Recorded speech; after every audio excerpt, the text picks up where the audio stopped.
Hello दोस्तों, एक बार फिर स्वागत है आपका अपने प्यारे से YouTube channel the science Mitra YouTube channel पर। मैं हूं आपका दोस्त विष्णु शर्मा और एक बार फिर मैं आपके लिए लाया हूं सेकेंड ग्रेड के लिए प्रीवियस ईयर क्वेश्चंस की सीरीज में आज नया चैप्टर जिसमें हम बात करने वाले हैं 11 साल के पीवाईक्यूज के बारे में। साथ ही साथ उन पीवाईक्यूज को केवल हम सॉल्व ही नहीं करेंगे, उनसे रिलेटेड टॉपिक्स जो है उन पर डिस्कस करेंगे, फॉर्मूलाज पर डिस्कस करेंगे, उनके कॉन्सेप्ट पर डिस्कस करेंगे और साथ ही साथ में ट्रिक्स पर डिस्कस करेंगे। तो आज की क्लास हमेशा की तरह होने वाली है मज़ेदार, शानदार और धुआंधार। तो लास्ट तक बने रहिएगा और यदि क्लास अच्छी लगे, मजा आए, कॉन्सेप्ट आपको समझ में आए, फिजिक्स आपको आसान लगने लगे तो वीडियो को लाइक जरूर करिएगा और साथ ही साथ में अपने दोस्तों को शेयर जरूर करिएगा। चलिए, संभव है कि आज की क्लास में हम दो चैप्टर एक साथ कवरअप करने वाले हैं। उसकी वजह यह है कि दोनों ही चैप्टर एक दूसरे से जुड़े हुए हैं। इसलिए तो आज की जो क्लास होगी उसमें हम बात करेंगे गति के नियम के बारे में। गति के नियम वाला चैप्टर पढ़ेंगे जिसमें हम पढ़ेंगे बल के बारे में। टोटल ये चैप्टर आपको पता होगा फोर्स पर डिपेंड करता है, बल पर डिपेंड करता है, मतलब पूरा वो जो चैप्टर बल पर बेस्ड है ना। उसी तरीके से इसी फोर्स को हम थोड़ा सा आगे पढ़े तो हम पढ़ेंगे वर्क के बारे में, एनर्जी के बारे में एंड पावर के बारे में। तो दोनों ही चैप्टर एक दूसरे पर बेस्ड है, दोनों ही चैप्टर एक दूसरे से रिलेटिव है। इसलिए हमने दोनों चैप्टर को एक साथ यहां पर कंबाइनली बात करने वाले हैं हम। साथ ही साथ में इनके कॉन्सेप्ट है उनमें भी जो भी रिलेशन है, एक कॉन्सेप्ट से दूसरा कॉन्सेप्ट किस तरीके से बन रहा है, किस तरीके से एक कॉन्सेप्ट दूसरे कॉन्सेप्ट पर बेस्ड है, ये भी हम बात करने वाले हैं। ठीक है, तो आइए बात करते हैं आज की क्लास में इंपॉर्टेंट क्वेश्चंस के बारे में। तो दोस्तों, आज की क्लास में हम क्वेश्चन स्टार्ट करते हैं। बड़ा ही मजेदार शानदार सा क्वेश्चन है। मैंने जो चैप्टर्स है, एक आपका चैप्टर है गति के नियम, ठीक है, लॉज ऑफ मोशन है ना, लॉज ऑफ मोशन, ठीक है, या न्यूटन लॉज ऑफ मोशन भी बोलते हैं कई लोग इसे। ठीक है, चैप्टर का जो नाम है वो आ जाता है कई बार Newton laws of motion, LM बोलते हैं, एनएलएम है ना। एक है वर्क, पावर, एनर्जी। इसी में आपका फ्रिक्शन वाला चैप्टर भी आ गया है, टॉपिक आ गया है पूरा, स्प्रिंग वाला भी आ गया है, मैंने इसी में इन्वॉल्व किया है। वर्क, पावर, एनर्जी में मैंने कॉलिजन यानी टक्कर वाले टॉपिक्स भी इसी में उठाए, क्योंकि एनसीईआरटी की बुक के हिसाब से आप देखिएगा ये जो चैप्टर्स है ना, फ्रिक्शन, स्प्रिंग फोर्स, ये सभी न्यूटन लॉ ऑफ मोशन यानी गति के समीकरणों में, गति के नियमों में दिए हुए हैं। और वर्क, पावर, एनर्जी जो है उसी में कॉलिजन दिया हुआ है। ठीक है, कई लोग इसे सेंटर ऑफ मास वाले टॉपिक में पढ़ाते हैं, COM, उस टॉपिक में पढ़ाते हैं, लेकिन मैं यहीं पर इसके क्वेश्चंस लेकर आया हूं। कारण यह है कि जो न्यूटन्स के लॉ ऑफ मोशन है, इनके जो फॉर्मूलाज है, वही फॉर्मूलाज जो है वर्क, पावर, एनर्जी में भी काम करते हैं, कॉलिजन में भी काम करते हैं, और वही कॉन्सेप्ट आपका फ्रिक्शन और स्प्रिंग के टॉपिक में भी काम करता है। अच्छा, स्प्रिंग का एक टॉपिक जो है वो ऑसिलेशन में भी आता है, ठीक है, दोलन गति में भी आता है। तो वहां कुछ अलग है, वहां कुछ अलग पढ़ेंगे, वहां टाइम पीरियड की बातें होती है। ठीक है, यहां पर बात होगी फोर्स की और ऑसिलेशन में बात होगी नॉर्मली टाइम पीरियड की। ठीक है, चलिए, तो यहीं पर हम बात करेंगे जितने भी फ्रिक्शंस के क्वेश्चंस है। ठीक है, चलिए, आज की क्लास को मैं लंबा नहीं खींचूंगा, मतलब आपकी बातें ये जो है वो ज्यादा लंबी नहीं खींचेंगे, हम सीधे क्वेश्चन पे बात करेंगे। आज की क्लास बड़ी ही शानदार, धमाकेदार, धुआंधार, मजेदार होने वाली है हमेशा की तरह, तो लास्ट तक बने रहिएगा। और साथ ही साथ में यदि आपने वेक्टर्स के टॉपिक क्लियर नहीं किए हैं अभी भी, क्योंकि वेक्टर्स जो है वो बहुत इंपॉर्टेंट टॉपिक है, तो यदि आपने वेक्टर के टॉपिक नहीं किए हैं, वेक्टर के कॉन्सेप्ट आपको अभी भी नहीं आते हैं, ट्रिक्स आपको नहीं आती है, तो आप हमारी प्रीवियस क्लासेस देख सकते हैं जहां पर हमने कॉन्सेप्ट और ट्रिक दोनों को शामिल किया है, ताकि आपको उनके डायग्राम बनाना, उनके फॉर्मूले लगाना, डॉट प्रोडक्ट करना, क्रॉस प्रोडक्ट करना, उनके कॉन्सेप्ट को यूज करना, साथ ही साथ में सवाल करते समय उनकी अप्रोच लगाना आपको आ जाए। ठीक है, चलिए, तो बात करें आज के क्वेश्चन पे। बड़ा ही शानदार सा क्वेश्चन है, मैं रफ करके अब आगे बढ़ता हूं। ठीक है, चलिए, देखो क्वेश्चन पढ़ते हैं। बात देखो, इसमें आपको घर्षण गुणांक दे रखा है भाई, एक तो म्यूएस दे रखा है और एक म्यू के दे रखा है। अब ये होते क्या है, मैं आपको एक छोटा सा कॉन्सेप्ट समझाता हूं पहले, फर्स्ट क्वेश्चन में पूरा फ्रिक्शन का, फिर आप देखिएगा क्या आपके सीन बनता है, फिर आप ऑटोमेटिक सारे क्वेश्चन करने लग जाएंगे। चलो स्टार्ट करें। देखिए, मान लो मेरे पास ये डब्बा है भाई, ये डब्बा है, ठीक है, ये लो, मैं आपको ऐसे बता रहा हूं। मान लो ये है ना, तब किसकेगा जब इस पे 100 न्यूटन फोर्स लगे। कितना फोर्स लगे? 100 न्यूटन। अब एक आया चिंटू। कौन आया? ये चिंटू। चिंटू बोला मैं बड़ा ताकतवर हूं, मैं इसको किसका सकता हूं, और चिंटू ने धक्का दिया।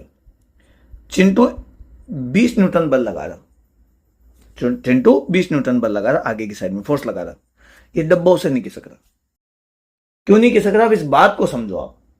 यहां पर देखो, यहां पर जहां पे ये दोनों सरफेस टच है, इनके जो मॉलिक्यूल्स है ना भाई, वो ऐसे आपस में बॉन्डिंग बना लेते हैं, आपस में जोड़ बना देते हैं, बॉन्डिंग बना देते हैं। ये बॉन्डिंग जो होती है ना, वो आपस में कोशिश करती है कि ना टूटे। ये मॉलिक्यूल्स कोशिश करते हैं कि ये बॉन्डिंग ना टूटे, यानी ये दोनों सरफेस एक दूसरे पर फिसले ना। तो फ्रिक्शन का मतलब समझना, सबसे पहले जो घर्षण बल होता है वो क्या करता है? वो फिसलने का विरोध करता है। ध्यान रखना, बस ये आपको एक कॉन्सेप्ट समझना है।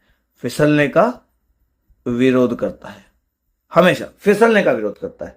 यदि कोई वस्तु नहीं फिसल रही, ध्यान रखना, यदि कोई वस्तु स्लिप नहीं हो रही, फिसलन नहीं है, तो इसका मतलब अभी घर्षण बल अपने आप को बनाए रख रहा है। अभी जो मॉलिक्यूल्स है वो अपने इस जोड़ को, इस जॉइंट को बना के रख पा रहे हैं, तोड़ नहीं रहे हैं, या वो टूट नहीं रहा। हमसे ऐसे समझ लो, वो जो जॉइंट है वो टूट नहीं रहा। तो ये जो मॉलिक्यूल्स है ये अपने बीच में इस जॉइंट को तोड़ना नहीं देना चाहते, ये जॉइंट को बना के रखना चाहते हैं। तो जब ये चिंटू जब धक्का देगा तो ये 20 न्यूटन फोर्स लगाएगा, लेकिन ये जॉइंट जो है वो अपने आप में कितना फोर्स लगा रहे हैं? 80 न्यूटन। जब तक 80 न्यूटन आप लगाओगे तब तक ये बने में रहेंगे। तो आप 20 न्यूटन लगाओगे, ये आपका अपोज करेंगे, और ये जो मॉलिक्यूल सब अपोज करते हैं तो जो फोर्स लगाते हैं भाई उसी को बोलते हैं फ्रिक्शन। क्या बोलते हैं? फ्रिक्शन।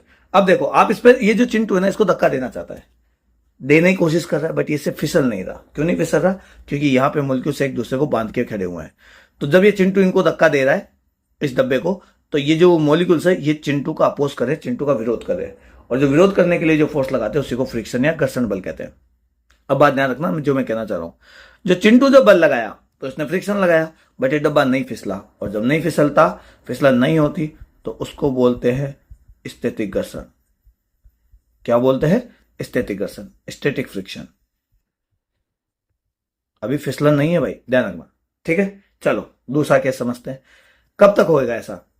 देखो चिंटू ने अपने दोस्त पिंटू को बुलाया, चिंटू ने अपने दोस्त किसको बुलाया? पिंटू को। पिंटू थोड़ा बड़ा था, पिंटू ने आके फोर्स लगाया, ये लो, पिंटू आया, फोर्स लगाया, पिंटू ने लगाया 60 न्यूटन।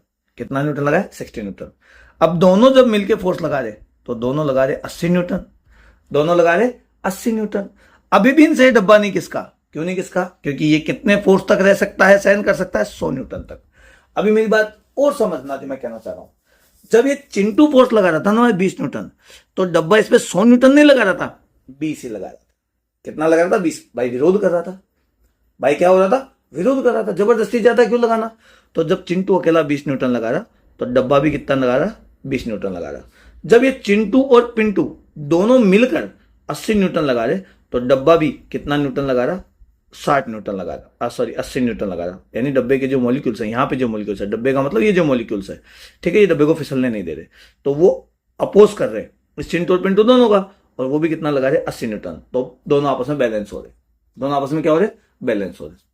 अब चिंटू ने अपने एक दोस्त, नया जो दोस्त है, मैं यहाँ पे इसका अलग निशान दिखाता हूं, मंटू को बुलाया। मंटू जो है ना भाई, इन सब में बड़ा ताकतवर था।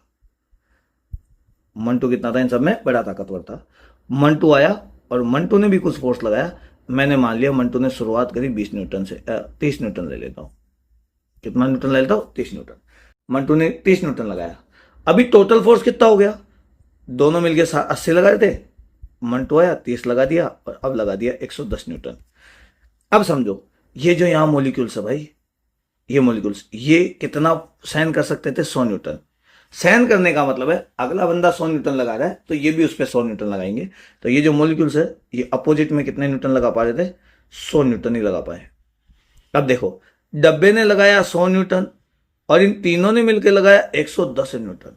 तो समस्या ये हुई कि 10 न्यूटन इस डब्बे के ऊपर एक्स्ट्रा लगा, और इस 10 न्यूटन के प्रभाव में ये डब्बा फिसलना चालू हो गया। और डब्बा जो है उस पर केवल फिसलने के लिए कितना फोर्स लग रहा है, केवल 10 न्यूटन, क्योंकि 100 न्यूटन तक तो ये भी अपोजिट में बल लगा रहे हैं, ये भी तो विरोध कर रहे हैं। यही आपको बात समझनी है। तो इसका मतलब हुआ कि एक लिमिट तक आपको ये बात समझनी है जो मैं कहना चाह रहा हूं, एक लिमिट तक जो डब्बा है वो फिसलने से अपने आप को रोक सकता है, यानी स्टैटिक घर्षण बल एक लिमिट तक लग सकता है। एक लिमिट कौन सी, आप जब 20 न्यूटन लगाते हो तब ये रुका हुआ है, जब आप 80 लगाते हो तब ये रुका हुआ है। यानी जब आप 20 लगाते हो तो सामने वाला भी 20 लगाता है, डब्बा भी 20 लगाता है। जब आप 80 लगाते हो तो सामने वाला डब्बा भी 80 न्यूटन आपके ऊपर लगाता है, यानी ये अपने आप को एडजस्ट करता है। लेकिन कहां तक एडजस्ट कर सकता है, ये एडजस्ट कर सकता है केवल 100 न्यूटन तक। आप 100 न्यूटन लगाओ, ये 100 न्यूटन आपको वापस विरोध करेगा 100 न्यूटन के ऊपर, ये भी बल लगाएगा और 100 न्यूटन आपस में बैलेंस बन जाएंगे। आई मेरी बात सुनिए, अब मेरी बात ध्यान से सुनो। तो इसका मतलब स्टैटिक घर्षण जो हुआ वो सेल्फ एडजस्टिंग वाला बल होता है। ये अपने आप को क्या कर देता है, एडजस्ट कर लेता है। ठीक है, एक लिमिट तक कर पाता है। और जो इसकी मैक्सिमम वैल्यू होती है ना भाई, मैक्सिमम लिमिट, जहां तक ये अपने आप को एडजस्ट कर लेता है उसको बोलते हैं लिमिटिंग फ्रिक्शन। क्या बोलते हैं, मैं लिख देता हूं, लिमिटिंग फ्रिक्शन। लिमिटिंग फ्रिक्शन को हिंदी में बोला जाता है सीमांत घर्षण। आई मेरी बात समझ, क्लियर है? अच्छा सुनो, मैं एक चीज बता देता हूं, किसी भी घर्षण बल को लिखने का तरीका ये होता है। देखो मैं बता दूंगा, चलो सीमांत घर्षण।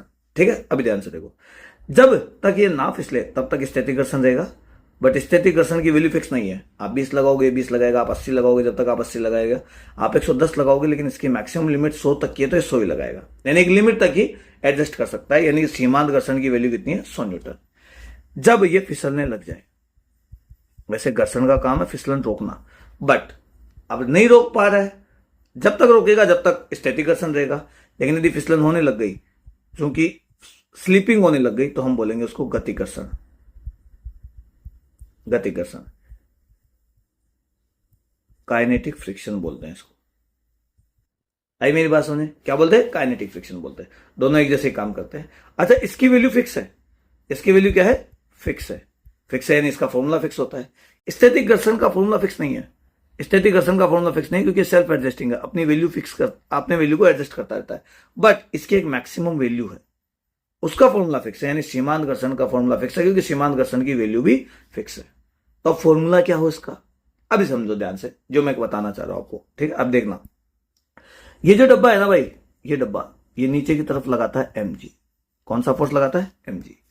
तो ये जो जमीन है ना भाई, ये जमीन इसको ऊपर की ओर फेंकने की कोशिश करती है। इसे प्रतिक्रिया बल कह सकते हैं। या जब भी दो पृष्ठ, दो सरफेस आपस में टच में आ जाए, दो सरफेस आपस में क्या आ जाए, टच में आ जाए, तो जो जमीन है या जो सरफेस है वो एक दूसरे को दूर फेंकने की कोशिश करते हैं। जैसे आप अभी जब भी ये वीडियो देखेंगे, आप किसी कुर्सी पे बैठे रहेंगे, तो आप कुर्सी पे बैठे हैं तो आपका वजन कुर्सी पे लग रहा है, बट कुर्सी का सरफेस और आपका सरफेस टच है, तो कुर्सी आपको ऊपर की ओर फेंकने की कोशिश कर रही, उसे आप प्रतिक्रिया बल कहेंगे या फिर नॉर्मल फोर्स कहेंगे। अभिलंब बल, नॉर्मल फोर्स, इसे मैं एन से लिखता हूं। आई मेरी बात समझ में, ध्यान से देखना, ऊपर की तरफ नॉर्मल फोर्स लगेगा। तो जो भी घर्षण बल लगे, कोई भी घर्षण का फॉर्मूला हो, चाहे वो सीमांत घर्षण हो या फिर गति घर्षण हो, घर्षण बल का जो फॉर्मूला है मैं यहां पे लिख देता हूं, फ्रिक्शन फोर्स, उसका फॉर्मूला हमेशा होता है mu into normal force, mu into normal force. अब ध्यान से देखना, यदि मैं गति घर्षण की बात करूं तो फॉर्मूला हो जाएगा, काइनेटिक के लिए लिख रहा हूं तो मैं लिखूंगा म्यू के अपॉन एन, म्यू के इंटू एन। ये म्यू के क्या है, म्यू के को बोलते हैं गति घर्षण गुणांक, गतिक घर्षण गुणांक। ठीक है, यदि सीमांत घर्षण की बात करें, क्योंकि सीमांत घर्षण स्टैटिक घर्षण का ही मैक्सिमम वैल्यू है, तो यहां पर आपकी जो एफ एस बोलूंगा, स्टैटिक बोलूंगा, या एफ एल भी बोलते हैं, क्योंकि मैक्सिमम है और लिमिटिंग वैल्यू है, तो एफ एल भी लिख देते कई लोग, तो इसको लिखेंगे म्यू एस एन। ठीक है, ये इसका फॉर्मूला होगा। तो फ्रिक्शन का फॉर्मूला होता है म्यू एस इंटू एन, घर्षण गुणांक इंटू नॉर्मल फोर्स, घर्षण गुणांक इंटू नॉर्मल फोर्स। अब आपको मेरी सारी कहानी समझ में आई होगी। ठीक है, चलिए अब क्वेश्चन पे बात करते हैं। ठीक है, चले आगे बात करें। देखिए,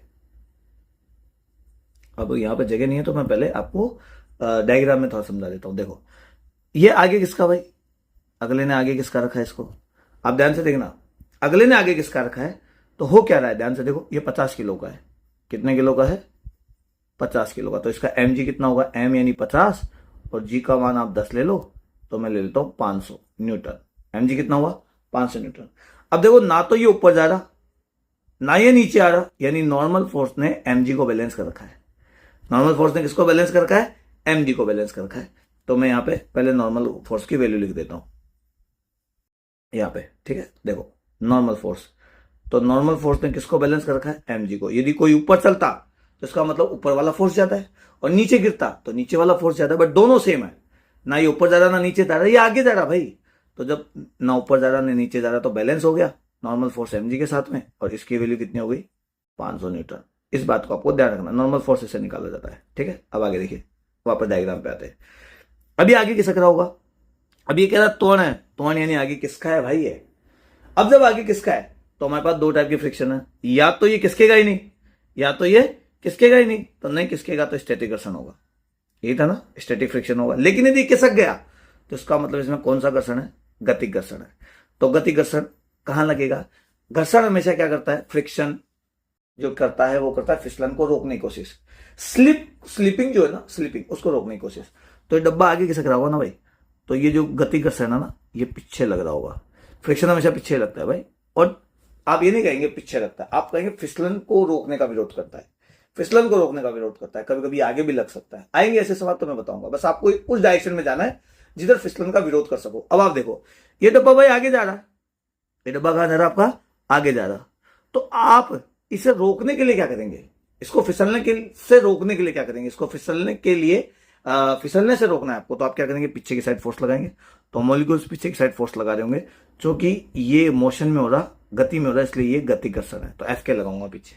अब ध्यान से देखो, आगे एफ लग रहा है इस पे, पीछे एफ के लग रहा, तो कुल कितना बल लग रहा भाई, कुल जो बल लगेगा, ध्यान से देखना अभी मैं जो लिख रहा हूं यहां पर, कुल जो बल लगेगा, कुल बल लगेगा एफ नेट, वो लगेगा चूंकि आगे जा रहा तो आगे वाला बड़ा है, आगे वाला बड़ा है तो मैं लिखूंगा एफ माइनस पीछे वाला, पीछे वाला इसको रोकने की कोशिश कर रहा बट नहीं रोक पा रहा, इसका नाम हो गया एफ के। क्लियर है, कोई दिक्कत, ठीक है। अभी जो नेट फोर्स होता है ना भाई, नेट फोर्स जो इस डब्बे के ऊपर लग रहा है उसको हम लिख सकते हैं एम इंटू ए। क्या लिख सकते हैं, एम इंटू ए। तो ये मेरी इक्वेशन नंबर 2 हो गई। नेट फोर्स को एम ए लिख सकते हैं, मतलब आपको किसी ने धक्का मारा, आप आगे किसके, आगे जो बल आपको फील हुआ उस बल को आप लिखेंगे एम ए, ठीक है। आप धक्का नहीं बोलेंगे, आप इसे एम ए बोलेंगे। आगे चलिए देखते हैं। तो देखो ध्यान से देखना है इसको, देखिए एफ की जगह मैं एफ लिख देता हूं, एफ के की जगह मैं म्यू के एन लिख देता हूं, और यहां पे लिख देता हूं मैं एम ए। अब नेट फोर्स देख लेते हैं अपन कि नेट फोर्स के ऊपर लिख दिया मैंने, एन को उठा के मैंने इस वाली वैल्यू में लिख दिया, और फॉर्मूला ये रहा ऊपर। अब मैं नेट फोर्स देखता हूँ, नेट फोर्स दे रखा है, क्या दे रखा है, अच्छा मुझे ये जो एफ है ना, ये आगे खींचने वाला, ये दे रखा है 450, कितना दे रखा है 450। अब देखो इसमें दो घर्षण गुणांक दे रखे हैं, म्यू एस भी दे रखा है और म्यू के भी दे रखा है। आपको कौन सा यूज करना है, चूंकि ये फिसल रही है तो घर्षण बल लग रहा है, वो लग रहा है गति घर्षण, तो आपको म्यू के ही यूज करना है, म्यू एस आपको यूज नहीं करना है, ये केवल कंफ्यूजन के लिए दे रखा है भाई आपको। चलो आगे चले, तो देखो ये जो एफ है ना भाई, ये दे रखा है मुझे 450, ये जो म्यू के हैं ये मुझे दे रखा है 0.3, क्वेश्चन में देख लेते हैं यहाँ पर ध्यान से, ये देखो ये दे रखा, म्यू के की वैल्यू दे रखी 0.3। चलिए पीछे आते हैं वापस, एन जो है वो देखो ये दे रखा 500 न्यूटन, 500 न्यूटन। एम यानी द्रव्यमान, द्रव्यमान देखो यहाँ पे 50 किलो दे रखा अगले ने, तो मैं लिख देता हूं 50 किलो। ए जो है मुझे निकालना है, ठीक है, 450 माइनस 500 को जब इससे मल्टीप्लाई करेंगे तो वैसे 1500 आएंगे, 3 से गुणा करने में पॉइंट लगाओगे तो 150 हो जाएंगे, और ये हो जाएगा 50 है। ध्यान से देखो 450 में से 150 गए तो बच गए 300, यहाँ बच गया 50 ए, 0 से 0 काट दिया, 30 में भाग दे दिया 5 का ए, इसको काट दिया, ए की वैल्यू आ गई 6 मीटर पर सेकेंड स्क्वायर, तो है ना भाई, तो 6 मीटर पर सेकेंड स्क्वायर ये लीजिए। तो मैं यहाँ पर आता हूँ और अपने ऑप्शंस को देखता हूँ, इसमें ऑप्शन ही नहीं दे रखे अगले ने, अच्छा शायद मैंने ही थोड़ी कटिंग में कर दी होगी ऊपर नीचे, ऑप्शंस नहीं ले पाया होगा, तो ये आपका करेक्ट आंसर है 6 मीटर पर सेकेंड स्क्वायर। क्लियर है। अभी देखो सवाल से ज्यादा इंपॉर्टेंट है इसके कॉन्सेप्ट, फ्रिक्शन कैसे काम करता है। अब फ्रिक्शन के जो भी आएंगे ना सवाल, उसमें मैं मेनली डायरेक्ट यही बातें बोलूंगा, आपको डायरेक्ट समझ में आने लग जाएंगे, ठीक है। क्लियर है। अब वहां पे यही कॉन्सेप्ट यूज करना है। चलिए आगे चलते हैं, एक सवाल और देखते हैं। थोड़ा लंबा खींच गया वीडियो, लेकिन अब काम का सवाल है तो लेते हैं, ठीक है। चलिए 20-25 मिनट का एक क्लास हम रखते हैं, उसमें सवाल 1 होते हैं, 2 होते हैं, 4 होते हैं कवर। हम उस हिसाब से वीडियोस को स्प्लिट कर देते हैं, टुकड़ों में तोड़ देते हैं, ताकि आप भी बोर ना हो और स्टेप बाय स्टेप आप समझ सके, मजा आए आपको भी, ठीक है। देखो अब सवाल देखते हैं। 2 किलो के आधार पर 2 किलो के आधार पर आयताकार ब्लॉक को एक लंबवत बल लगाकर दीवार से सटाए रखा है। इसका मतलब हुआ कि आपने एक फोर्स लगा रखा है, ये बल लगा रखा है और इसको चिपका रखा है बल लगा के, ठीक है। अब देखो ये नीचे, अब इस पे कौन कौन से फोर्स लगते हैं पहले वो देखते हैं।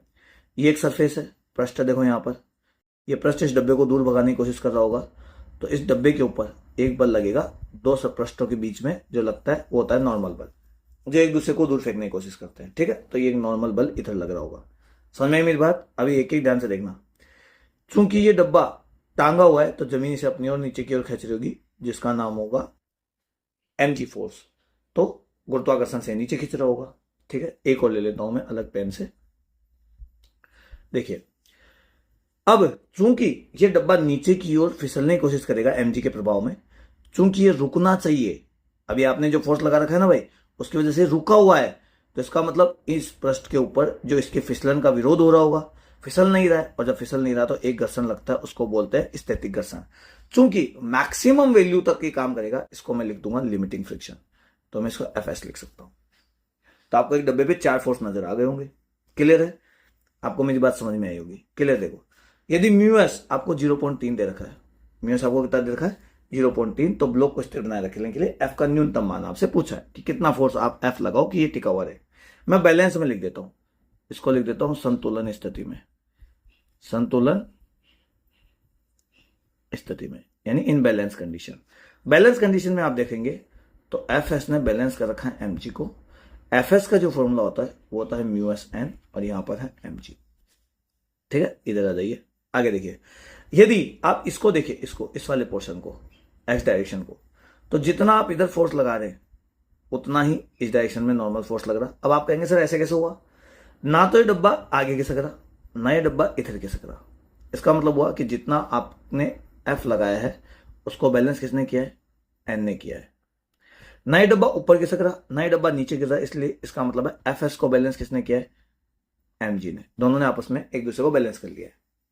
अब यहाँ पे देखो एन की वैल्यू किसके बराबर आ रही, एफ के बराबर आ रही बैलेंस कंडीशन में, तो मैं लिख देता हूँ म्यू एस, एन की जगह मैं एफ उठा कर रख देता हूँ और यहाँ रख देता हूँ मैं एमजी। मुझे एफ की वैल्यू चाहिए तो मैं लिखूंगा mg upon mu S. mg जो है वो देखना है मुझे, तो m कितना है यहाँ पर देखो 2 किलो दे रखा है, तो मैंने लिख दिया 2, और g का मान मैं 10 ले लेता हूँ। अच्छा आप 9.8 भी ले सकते हो, लेकिन वो डिपेंड करता है, आप ऑप्शन चेक कर लेना, कोई दिक्कत नहीं है उस हिसाब से, ठीक है। और म्यू एस का मान आपको दे रखा है 0.3, तो मैं यहाँ से लेता हूँ 0.3, तो ये हो गया 20/3, सॉरी 20/0.3। पॉइंट हटा दो, हटा देता हूँ, पॉइंट हटाऊंगा तो ऊपर 0 लग जाएगा, 3 नीचे आ जाएगा, और इसे काट देता हूँ, ठीक है। यदि मैं यहाँ पे देखो 3 से डिवाइड देके तो 18 जाएंगे 6 बार में, तो यहाँ पे ऑलमोस्ट 66.66 आंसर आ जाएंगे। अब आपके ऑप्शन देखो, आपके ऑप्शन मैच नहीं कर रहे। मैच नहीं करने की वजह क्या है, अपन ने जी का मान जो 10 लिया है ना, अगले ने 9.8 लिया है। आप 9.8 भी ले सकते हो, आप 10 भी ले सकते हो, कोई बड़ी बात नहीं है कि सर आपने ऐसे क्यों लिया। अगले ने कितना लिया है 9.8, तो 9.8 यानी थोड़ी सी वैल्यू कम हो गई, तो 66 के जो करीब है वो कौन सा आंसर है, 66 से थोड़ा कम, 66 से थोड़ा कम 59 तो काफी कम है, 29 तो और ही काफी कम है, और 94 बहुत ज्यादा है, तो 65 है। तो लगभग हमारा आंसर जो हो गया एफ की वैल्यू कितनी हो गई 65.3। आपको मेरी बात समझ में आएगी, सवाल समझ में आया होगा, ठीक है। फ्रिक्शन वाले सवाल ऐसे होते हैं।